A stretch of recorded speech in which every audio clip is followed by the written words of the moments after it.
je voudrais évoquer avec vous quand même les raisons de rejet. Ça, c'est important. Les raisons de rejet des projets de recherche, finalement.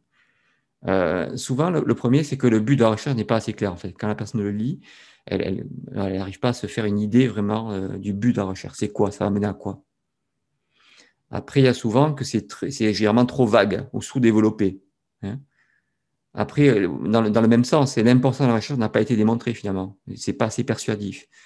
On n'indique pas clairement quel est l'objet. En quoi ce serait bénéfique? Après, il y a ce qu'on disait, la revue de la littérature, souvent, ne couvre pas les références pertinentes, ou alors elle est trop pauvre. On se dit, la personne a survolé la littérature, mais elle n'est pas allée au cœur de la littérature. Elle n'a pas trouvé les références qui étaient les plus pertinentes. Donc ça, voilà. D'où l'importance vraiment d'avoir une revue de la littérature qui tienne la route, avec à la fois les références de base, qui doivent à tout prix y être, plus les références qui font référence à l'originalité de l'étude. D'accord? Toutes les références qui vont être liées à la problématique, tout ce qui va être nouveau. D'accord? Après, il y a souvent un échec à délimiter le cadre de la recherche, le but, qui est trop large, ou alors qui ne pourra pas être traité dans le temps imparti. Après, à droite, comme vous voyez, les questions de recherche où les hypothèses sont insuffisamment définies. C'est trop vague. Bon, c'est pas possible. Après, il y a aussi les sources de données qui sont nécessaires à la recherche, qui sont inaccessibles. On se dit, mais c'est pas possible. Il n'aura jamais accès à ces données-là. Voilà, il s'illusionne là-dessus. C'est impossible. Après, bien sûr, il y a ce problème d'adéquation entre la question de recherche et la méthode. Un problème d'adéquation entre la question de recherche et la méthode. On voit que la méthode ne répond pas du tout à la question de recherche. Et là, c'est le pire finalement. Hein, ça, hein. Employer des méthodes qui ne sont pas du tout adéquates par rapport à ce qui était visé. Ça, c'est le pire qu'on peut trouver. Là, c'est échec total dans le projet de recherche.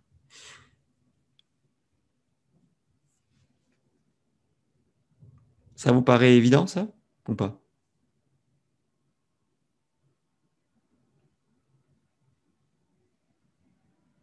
Oui, Oui, ça c'est terrible. Il faut que les méthodes, vraiment, la méthode découle de la problématique et de la question de recherche.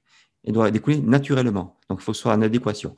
Ça c'est vraiment un motif de rejet. Et par exemple, je ne sais pas, moi, une question de recherche qui est purement quantitative, qui va être traitée par une méthode inductive qualitative, ça ne va pas le faire du tout. On va se dire, mais il n'a rien compris. Alors là, zéro. Alors là, on rejette le projet de recherche. Ça ne tient pas la route.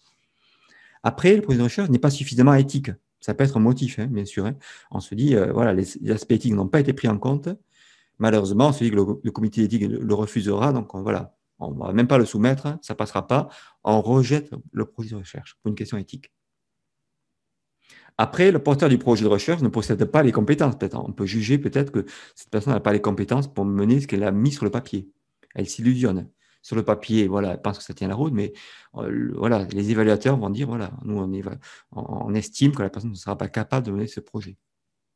Et après, bien sûr, il y a ce fameux, pour terminer, manque d'originalité. Voilà, on n'a pas réussi à trouver l'originalité dans le projet de recherche. Voilà, il manque cette touche d'originalité. On l'a déjà vu, ce projet-là, on l'a vu X fois, même cette année, on a 3-4 personnes qui nous disent la même chose.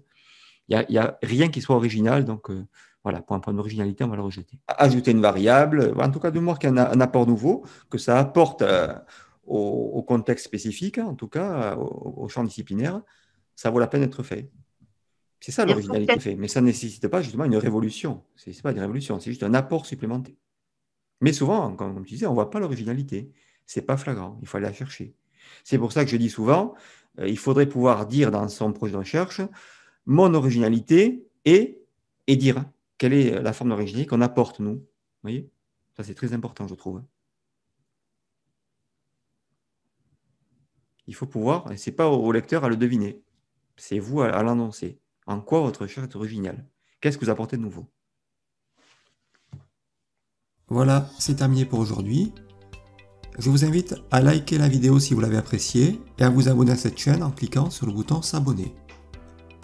Je vous dis à très bientôt pour une nouvelle vidéo. Merci.